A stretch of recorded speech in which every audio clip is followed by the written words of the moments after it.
هذا سائل يقول: ذكر فضيلتكم حديثا للرسول صلى الله عليه وسلم يقول فيه: من يعش بعدي منكم سيرى اختلافا كثيرا، ما نوع هذا الاختلاف وهل هو في الدين؟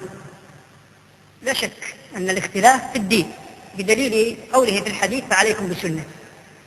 بداية الحديث: نعم عليكم بتقوى الله والسمع والطاعة، وفي آخره: عليكم بسنتي وسنة الخلفاء الراشدين المهديين من بعدي، إنه من يعش منكم بعدي فسيرى اختلافا كثيرا.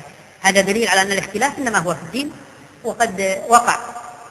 وهذا الحديث بالمناسبة كان يعتبر قاعدة من قواعد الإسلام، المثال العظام في الحقيقة، وما يكاد يخلو كتاب من المؤلفات في الحديث وفي الدين إلا ويكون فيه هذا الحديث، قد يكون مفتتح هذا الحديث.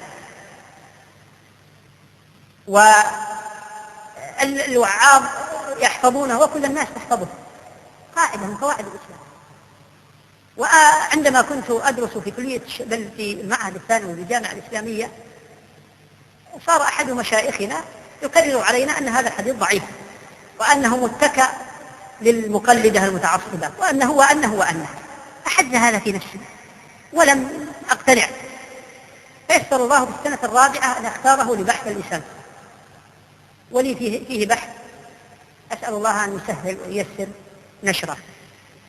فالحديث صحيح، وقد جمعت له 8 طرق، 5 طرق مسندة، وبعضها يقوي بعضا، بل طريق إحدى الطرق في ابن ماجه في المقدمة وعن طريق يحيى بن أبي المطاع قد تكون حسنة لذاتها، وبقية الطرق نافلة، 5 الطرق. أما 7 و8 فحتى الآن لم أعثر، إحداهما في الحاكم والأخرى عند الترمذي لم أعثر لهما على إسناد. فالحديث صحيح لا غبار على صحته ولا شك، بل أجزم أنه صحيح صحة عالية.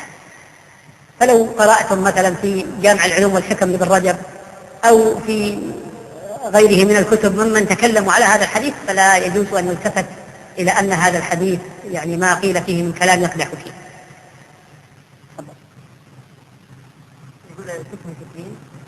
نعم في الدين، كما قلنا أنها في الدين، يعني أنها من البدع والله الضلالات ومنيات الطريق المخالفة للسنة، ولذلك قال الرسول: فعليكم بسنة. نعم.